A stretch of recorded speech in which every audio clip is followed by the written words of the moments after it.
Hi, this is Amanda, And this is Jen.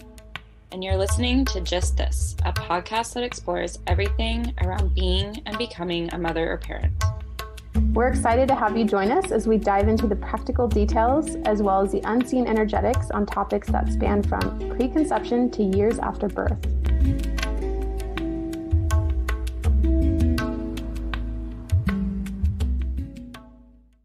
It's that time of year again. Here we are rolling into, when we record this, we're rolling into, but by the time this gets released, we're probably in the holidays. In the holidays. We're in in the it. trenches. In the We're trenches. in the trenches. We're right now sliding into Halloween, but it's a slippery slope to the new year as soon as we hit that point. So Jen had this fabulous idea, and it's something we've touched on before, but is always good to have a reminder. We always like to talk about things that are feeling relevant for us. We're going to talk about self-care during the holidays, specifically some tips going into it, because not only are the holidays stressful from all the events, but you have family and friends and emotions that come up. I thought it would be a good topic to talk about and how to have self-care. It's like the bad moms version of our podcast, maybe. Bad mom's version. I was just thinking self-care, that's so vanilla, it's so overused. I'm like badass witchy guide to protection, There you energy go. protection during the holidays. Yes, yes. Have you seen Bad Moms? Same. No, is that a show? It's a movie. This is basically, no, I'm not going to buy a Christmas tree and make everything perfect. So Bad we'll Moms. put this in the show notes, but follow-up homework to listening to this podcast is to watch Bad Moms. Bad Moms. A little self-care tip. Yeah, and be the bad mom. Awesome. Yeah. So do you want to ping pong? I know we've done this before with our lists or our Mhm. tips. Do you want to ping pong and you can start and then we'll just keep going? Yes, I think for me, the first self-care tip is time to ourselves. And I talk about it a lot, but it's true. I think about all the time that I spend caring for other people and giving them my emotional space and energy and awareness and consciousness. And then at times I'll notice 3 or 4 days later, I haven't meditated. I haven't given myself any self-love, right? Just like, hey, you're doing really good, by the way, or check in. How are you doing emotionally, physically, those type of things? Because it's just so easy to forget about it when you're in go mode, right? And you're the last person on the list that gets cared for. But with kids, you're there if they're having an emotional breakdown and keeping it together for them. Self-care tip number one. I think there's two tools with that because it's very easy to say give yourself more time. Mhm. The first thing I like to tell people to do is actually block that time on your calendar. Jen and I were laughing because I live by my calendar right now. Look at it. She's like, how often do you look at your calendar? Like 5 times a day, all the time. So maybe you're not one of those people, but actually blocking it on your calendar, whether you live by your calendar or not, I think is setting the intention of, oh, this time is for me.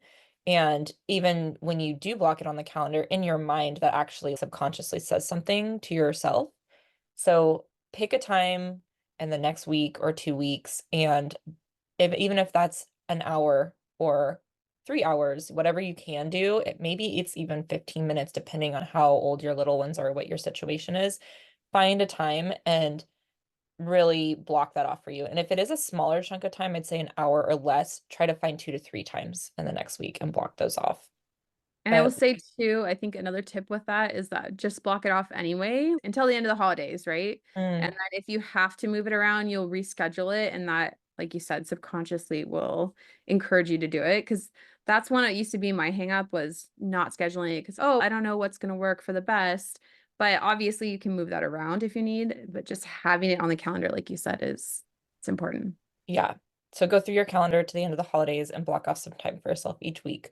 The other tip I have actually came from a really amazing book I'm reading, A Woman's Guide to Unbound Power. I believe I sent it to you, Jen, but I will link the book in the notes. And it's when you were speaking, I'm like, oh, this is very related to one of the exercises in there, or one of the things she talks about called invisible labor. Oh, And all the things we do throughout the day for other people that we're not getting paid for or compensated for in some way. And it's such an interesting awareness exercise. And I actually have, like, at the end of the day, I have 3 or 4 things I look at and take notes on. And this is one of the things I'm doing right now as an exercise, just for the moment, of where were all the areas of invisible labor today? Like, what were all the things I did that benefited others and not myself? Maybe it benefits me too, but it benefited others and I was not being compensated for it in any way. And I think this is just a really good exercise to bring awareness, because awareness is the first step to then being consciously making the choice of continuing to do these things. Because oftentimes we're doing so much of it that we don't even realize maybe we're doing more than we need to be. So then we get to pick and choose the ones we want to do a little bit better. And or sometimes we're just subconsciously doing stuff and not even realizing, oh, this is something somebody else would actually get paid for. So I have a choice if I want to do this or not, and or I could ask for some trade back or whatever it is. But I think the first step is just listing it out. And yeah, so that's my second exercise around that. Awareness. I like it. Yeah, it's so true. Even grocery shopping, right? People get groceries dropped off to them. So that's technically a Yeah, that's for that you yourself. get unpaid for. Yes, but I thought you could put whatever you want on your list, but specifically things that if you're grocery shopping for your family, I 100% would put that on there. So my number one tip, just because of where I'm at, and I feel like this comes up every single time on these self-care lists, is sleep. And this can go in with your time for yourself, really making sure you're getting good, adequate sleep and not cutting sleep out. Because specifically in this time of year, our bodies are meant to rest and sleep more. And our society, most societies, most cultures flip that, and we're more active and we're out being more social. And I told Jen dreams was one of my self-care tips, because I really do believe when you're getting good sleep that your body and your dreams will tell you what you need to know. And again, this is a season where generally we're more intuitive, we're more in touch with our intuition, our higher self, in like historically or nature wise. But yet in our society, there's so much calling our attention outward that we often will sacrifice sleep and we won't be as connected to these messages. So when we get good sleep, we'll have good dreams. It's like a secret sauce to just having a crystal ball for what you need. So many of us want to consult astrology or consult a psychic or whatever it is, or ask a friend, when really all the answers we always have are within. And we just need to tend to the vessel and the environment and the soil to those little seeds to pop through so we can hear and see what we need to know. I love that. And it's so interesting you say that too, because right now I've noticed I'm hitting the snooze more because time shifting, right? It's not light out at 5 or earlier. It doesn't start getting light till 6-ish right now, maybe 6:30. So it's definitely Later. harder. And I noticed I want to go to bed earlier. And it's important that we try to listen to our bodies in that way. Yeah, honor sleep, and remember it's okay to not do things, oftentimes things we think are priorities. Really, it's okay if we put them off, and those things will get done faster. Yes. We have a whole podcast episode about parent sleep, which we'll link. Maybe it goes into it there, but somewhere we mentioned, and also the pause, that might be another one that we'll link a couple episodes, but somewhere we mentioned where we actually get things done faster when we honor our sleep first and prioritize it than if we try to push through and get things done while not listening to our bodies. So, Right. And I think too, sometimes, especially during the season, we can get that fatigue, but that fatigue where you're just like, you got to keep going and it's almost challenging to slow down or stop.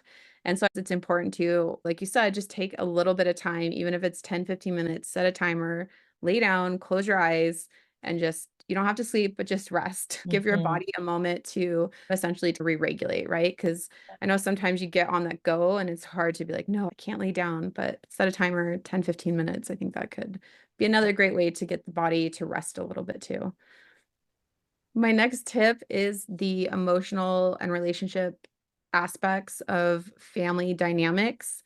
And with that, I think just having awareness and openness into those situations And just for the season, just letting things slide off for the moment in those events and stuff when you're dealing with family, be like, oh, okay, I hear you and I want to know more about this, but can we put on pause for when I have an hour to sit down and really be with those emotions? So that way we're not triggered and short with our family and friends in those dynamics. So going back to the witchiness here, the next one I had was have a protective spell, like boundaries and protection spells. And I Mhm. think protection spells and protection are often overlooked. And there's a podcast I listen to, That Witch Next Door, Danny, she's pretty awesome. And I'm hoping to have her on the podcast at some point because she's a witchy mama. But she's been talking a lot about protection spells and how it's, again, overlooked often in things that we do. And something as simple, again, I think doing a very small protection spell, we can link to a couple of examples, but you can also create your own.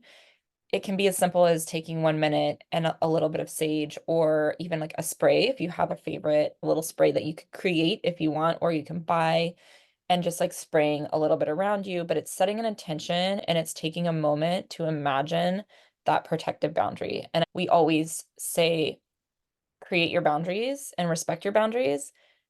But again, when we go a step further to add a physical movement or a breath or two and a visualization of protective energy around us that we are cultivating and holding, that really can take it a step further. And during the holidays, we really need those protective boundaries, as you said. And it can even just be by doing this, we're setting the intention that our energy is ours and other people's energy is theirs, and that it's not permeating our space maybe as intensely as if we hadn't taken this time to put the intention and acknowledge that. And doing that every day, again, even if it's just 2 minutes, potentially maybe multiple times a day if you're about to walk into a situation, like you said, where there's many people. But even if you're not going to see anyone, it's still a good thing to practice every day because it strengthens that during this time. And then the second thing is, there's a lot of energy during the holidays, just not related to us or our family or our friends. Like when we walk out into the world around this time of year, there's a lot of energy from others that we can easily pick up on, and that has nothing to do with us. And sometimes we don't really realize that.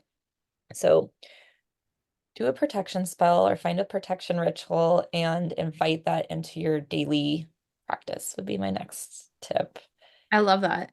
And I have to say too, someone once told me that you can even just jewelry, like the crystal bracelets. And I found sometimes I don't feel like necessarily wearing crystal bracelets, but even just a bracelet that my son got me, I will put on sometimes, and that feels protective. It's like you said, it's more about that intention as opposed to necessarily what it is. So when I put the bracelet on and go to dinner, right, it's a nice bracelet, it looks beautiful. It doesn't necessarily have any protection energy towards No, it it besides the does. Your intention son, that I put to it. yeah, you've put protective energy into it, and your son has put protective energy into it, perhaps. When he made that for you, is like my mom, when that energy of love, that which Mhm. is love is a huge protective energy.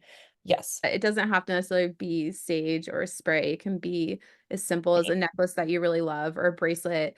And when I put those on, it's more of I feel good and I do feel like I'm gonna be protected a little bit. If someone's talking to me, I'll have something I can touch and reground myself or Mhm. acknowledge, hey, this person's being more emotional and I'm taking on their stuff, or I'm really feeling their story that they're telling me and it's sad and it's starting to affect me. And on that note, you don't even need anything. You don't need a spray, you don't need an item. You can be in a situation and just go to the bathroom, close your eyes, and then reconnect with the energy around you. That's your protective energy, and let that radiate. So you really don't need an object. And we'll again link to a couple different ritual practices as examples. And I'll be sure to link to one that doesn't involve any items. So I yeah. love that. My other tip would be to give yourself permission to say no. I think that'd probably be my last tip in the holiday season. Almost, let's make it more fun, not just give yourself permission. Let's have a no contest with each other this Yes. season. Let's write down every time when it's, in addition, if we're writing down in our visible labor, let's write down every time we said no to something that we wanted to say no to, and make it fun, make it competitive with a friend. I want to do this season. Let's see who can say no more. And it's just a fun thing. And really, because when you're sharing your list and just every day text your list of all the things you said you got to say no to people to, I think it's fun. You want to do We it? should do it We and then should do it. post it. We could do a podcast at the end of the year, all the things we said no Oh my to. gosh. You guys want to listen to our no list? How boring would that be? Although it'd probably be maybe that's something people are into. I don't know, but sure. Maybe have a no day. They have yes days. Have you heard that? Some parents are like, oh, I'm No. having a yes day with my kid. I'm like, really? Okay. Yeah, personal story is somebody crossed me the wrong way about a week ago, and I literally, it was through text message. It was just never a good way to communicate with people. And I said to them, I'm just gonna say no to everything you say to me now. And literally the next thing they texted, I was like, no. I'm just like, I'm done. Sorry. I didn't even need a yes or no response, but I was like, just No. so you know, that's it. The door's closed. Just to add some detail to this no is that it's also the idea that when we say no to someone else, we're saying yes to something too, right? So Mhm. it's not just no, we're closing the door necessarily. We're saying yes to, for in your instance, maybe recently it's you're saying yes to, I just don't have the capacity to do this right now. And so I need to step back and I'm saying yes to myself and no to you. We don't even need to know what we're saying yes to. The concept behind this is when you're saying no to something that you truly don't want to do, it allows the time and space and it opens up the doors for things that you actually, your energy does want to do to come in. But again, like you said, if we're saying yes to something, we're giving that energy away to something we don't really want to be giving it to.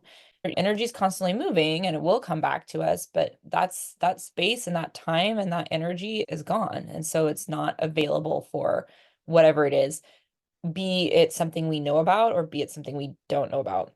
I Right. also want to give people permission to say no after they've said yes.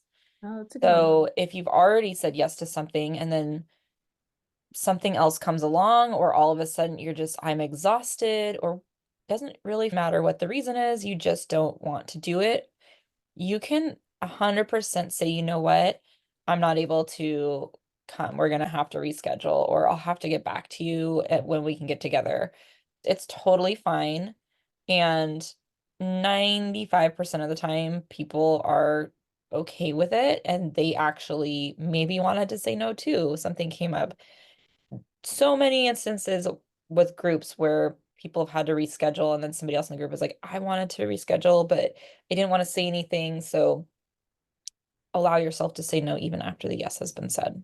Yes. And I just want to circle back too about the whole energy and what you're putting out with a no. It's also interesting because when we say yes when we don't want to, we're essentially putting out this energy of I don't really want to be doing this. If we said no and withhold basically for something else that's going to come up, then when that thing comes up that we want, the energy towards that is going to be so much better. It's going to have a more positive effect, right? Outward as opposed to this, I have to do this type thing. Yeah, So the that, energetic alignment, and people pick up on that too. yeah. People around you will pick up on that, including your kids. Yes. Okay. What's your next one? My final tip is it originally was just to get some sun every day if you can, but I'm gonna again do a little combo, get some sun and get into nature.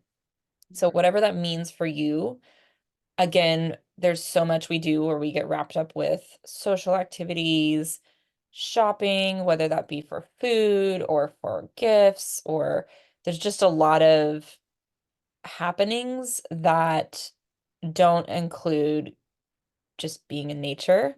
Mhm. And I also think because of the short days, it's so valuable to just get your skin into sunlight if you have the opportunity to do that. And it really makes a difference. I know it's not possible for everybody.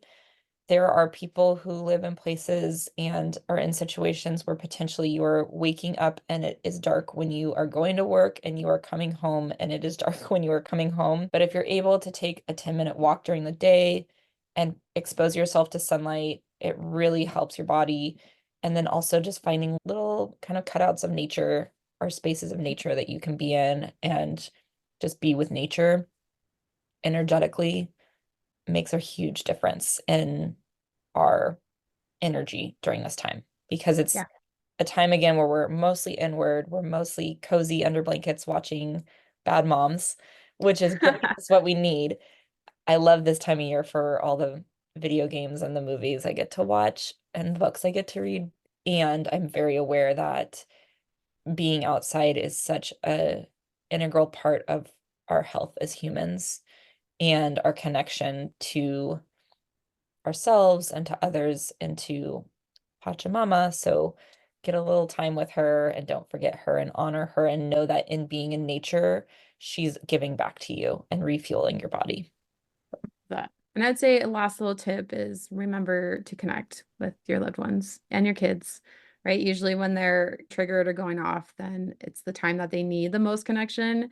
And it might not necessarily be a hug in that moment, but maybe later on in the day, you have that space and time to like, hug them and connect with them because they feel that distance too from all the busyness of the holiday season too, and that disconnect in that way. If you fuel yourself and you take care of yourself, as I always say, and if you're interested in the connection course that I've talked about before, and I'll mention it again here, let me know or reach out because I don't know if it's released or not, but if you want to be on the wait list, or if it is released, I'll link it. And if you want to be on the wait list, I'll link that too. Always, it starts with you. Your energy, as within, so without. If you can cultivate these practices and your energy, and if you start there, the ripples out to your children, out to your partners, out to anybody in your extended family that's around you or your friends, really it's changing the world. It starts with you and you're going to change the world one person at a time. And that's the best gift you can give to anybody over the holiday season is I love your that. It's energy. you. Yeah, that's the best gift. It is. I love that. Best gift you can give to anyone is yourself. Aw, I think that's a good way to end it. If you have any other amazing tips or if any of these stood out to you, let us know. As always, we're going to link to some of these cool practices, and we mentioned a lot of resources today, so be sure to check the show notes and take care of yourself over the holiday season. We know you can.